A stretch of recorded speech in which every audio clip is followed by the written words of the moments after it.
So it's just another one from the Qigong Pilates mix, taking a Qigong move called punching to the sides with a fierce glare.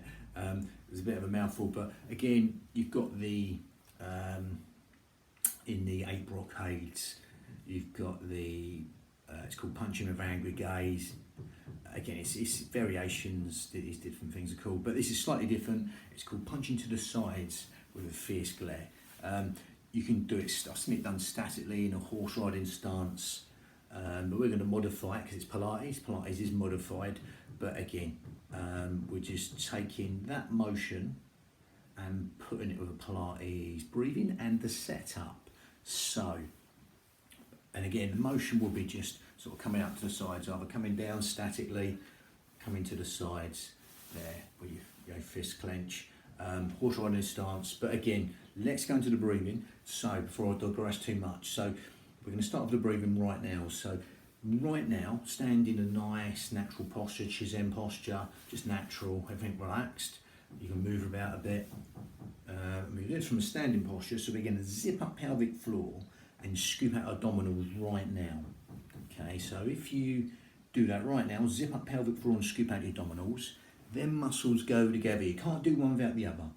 Okay, and that's going to support our spine. Now, as you're right now zipping up pelvic floor and scooping out the abdominals, taking your navel towards the spine, we're going to breathe in through the nose and exhale through pursed lips. Okay, as you're still zipping up pelvic floor and scooping out the abdominals, and simply breathing in through the nose and exhaling through pursed lips. Okay, now as you're right this second naturally breathing and zipping up pelvic floor, scooping out the abdominals, that's going to put the breath anywhere but your belly button. The opposite of the Qigong breathing. Okay, that normally breathes in the belly like a balloon, but right now as we're zipping up pelvic floor, scooping out the abdominals, that's going to help us breathe anywhere but our belly buttons. That's going to help us breathe into these lower lobes of lungs. So that'll be happening right now because there's nowhere else the breath to go apart from into these lower lobes of lungs, the intercostals, the ribs, anywhere but the stomach. As you right now, this moment, zip up pelvic floor and scoop out the abdominals. Just keep breathing through the nose and exhaling through pursed lips.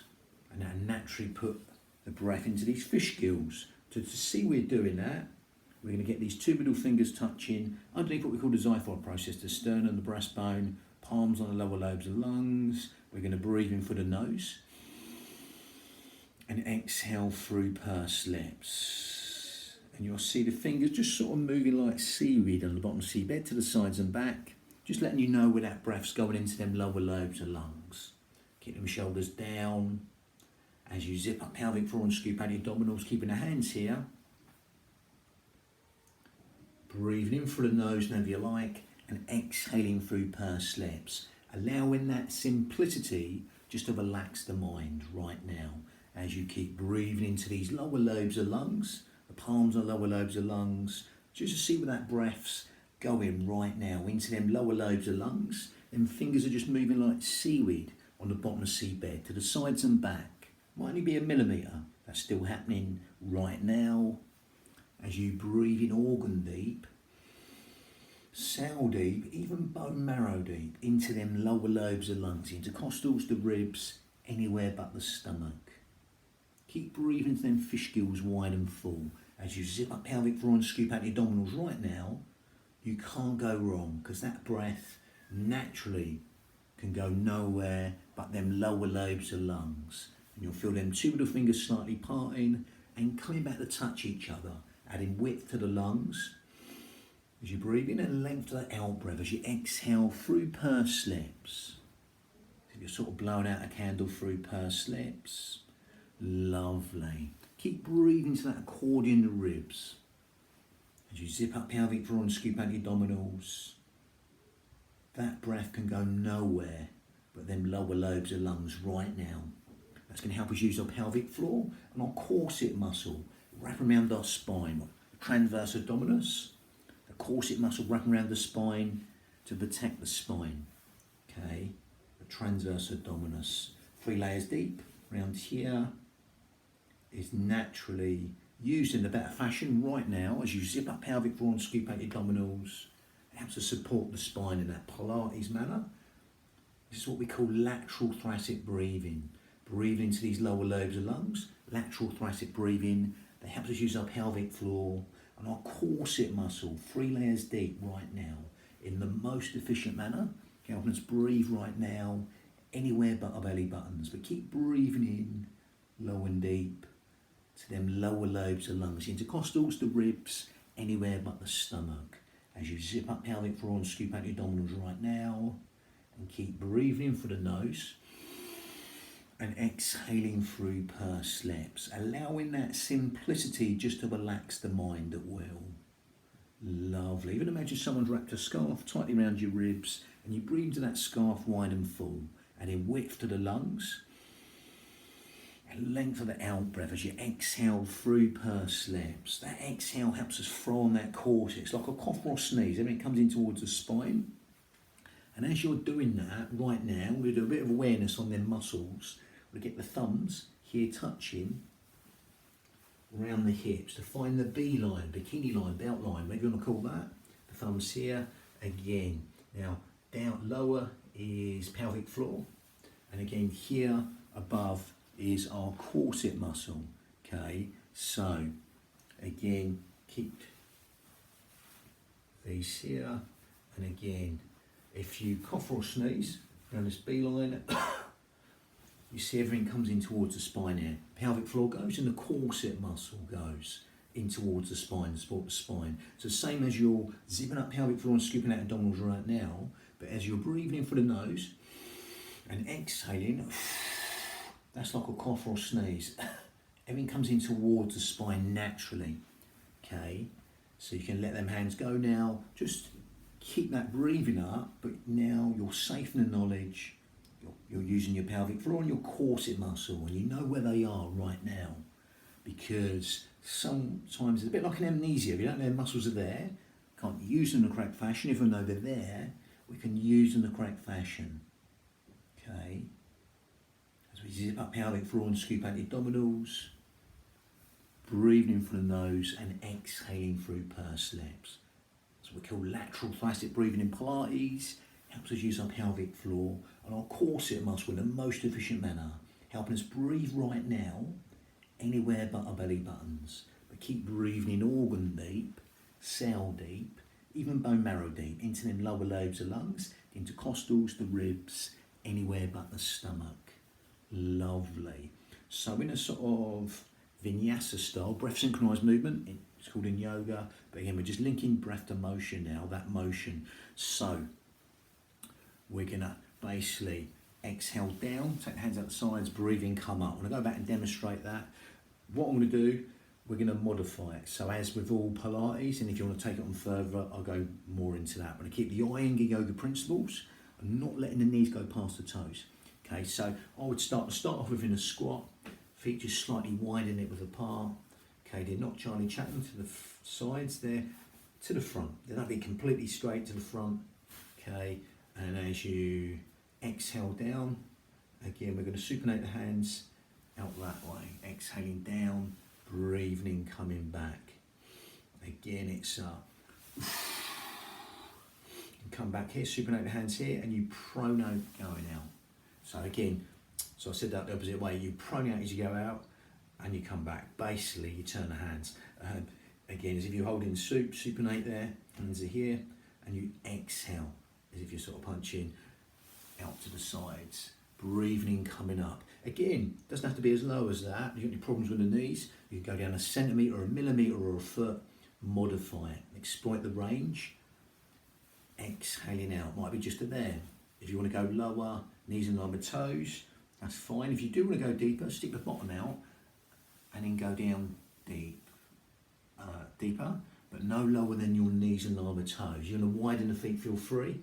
You can angle the feet out, like I say, don't completely have them out Charlie Chaplin. You can angle them out in a horse riding stance and you can go deeper, okay? But again, I'll go back and demonstrate. So again, feet are slightly out, but they're not completely out. They're just, there's to the front, just a tiny bit out. Okay, again, room here, and exhale here, hands are here or here, exhale. I'm going down deep, breathing in, coming up. Exhale, breathing in, coming up. Again, we're breathing the spine, because the spine naturally, when you're breathing, all day long, these little micro movements, you're exhaling, breathing, these little micro movements.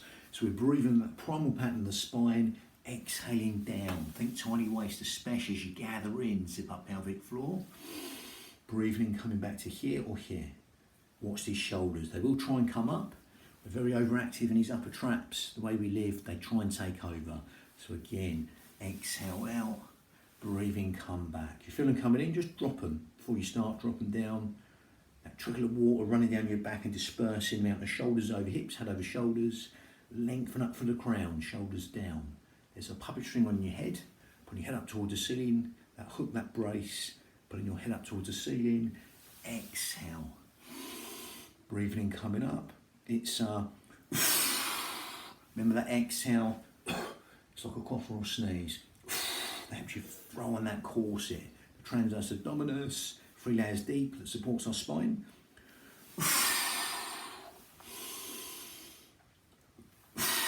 Now again, slow is harder, fast is easier. So it's optional. So only go down as slow or as fast as you like. If you go slower, better though. And again, as big a motion as you like, as long as your knee's not coming past your toes. Some disagree with that, but I'm sticking to the Iyengar yoga principles of alignment.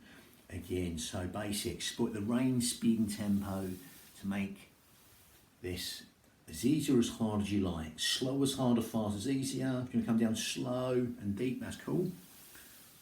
Or you can just be less shallow. You know, it could be just here, a centimetre, a millimetre, a foot, depending how bad your knees are, whatever. It's helping you use your rectus spinae, fighting up against gravity, all your legs in one go. Exhale. Breathing in, coming up, lengthen up for the crown, shoulders down, exhale. You have to match my breath, match your breath. Exhale, through pursed lips. Breathing in, coming up, pushing up for the heels. Exhale, down. Breathing in, coming up. Keep that going. And again, exploit the speed and tempo. Remember, slow as harder, fast as easier, especially on this negative phase coming down. So really exploit that speed and tempo and exploit the range. How deep or less deep as you go. Breathing in, coming up. Exhale, through pursed lips. Think tiny waist, collapsing inwards. Dying off, thinking tiny waist, navel towards the spine. Gather in, have that sense of gathering in. Exhale, breathing in at your pace, okay? It doesn't have to be my pace here. And again, simply synchronise and calibrate and integrate the breath with emotion. Exhaling down, breathing, coming up, lengthen up for the crown. Again, and find your speed and tempo. Remember, it's your unit of your mind and body, no one else's. So you make this as easy or as hard as you like. If it hurts, don't even do it. And again, it's a nice functional move. Again, a squat or a horse riding stance squat. Yeah, it's a functional move for everyday life. Everyone bends down to pick up stuff, etc. So it's a nice functional move for everyday life. Like I say though, if you've really cropped up your knees, whatever's, it depends how, you know, what's going on. I would stick to knees and line my toes. That old school Iyengar yoga principles there. And again, all else fails, scoop out your abdominals. If you do one, you know it could be zipping up pelvic floor or scooping out your abdominals. They go together anyway. But again, we always say zip up pelvic floor and scoop out your abdominals consciously. But if you don't, if you just do one, the other one's going to go anyway. Like we did with that awareness. So that's happening anyway. So it just make these unique to you. Remember, it's your unit, your mind and body. Exhaling down, breathing in, coming up. Okay, and yeah, that's punching to the sides. Punching to the sides with this glare. I've heard it called other things, but again, it's just don't get too caught up in the name. Obviously with the Qigong breathing one, the traditional one, I'll do breathe into the belly like a balloon and go into the meridians and all that sort of stuff. But again, on this one, I'm just doing a Pilates mix. Remember, it's just movement at the end of the day. No one governs movement. I know there's strict forms, etc. Taking their movements, just putting a Pilates setup with it. That's all we're doing. So you can take this into an everyday life. You won't all day long gather in and scoop out your abdominals. But say you're going to pick up you think something slightly heavy, you'll squat down and you'll throw on that corset to support your back. Bang. That's the end of that one. Pilates Qigong mix. Bang.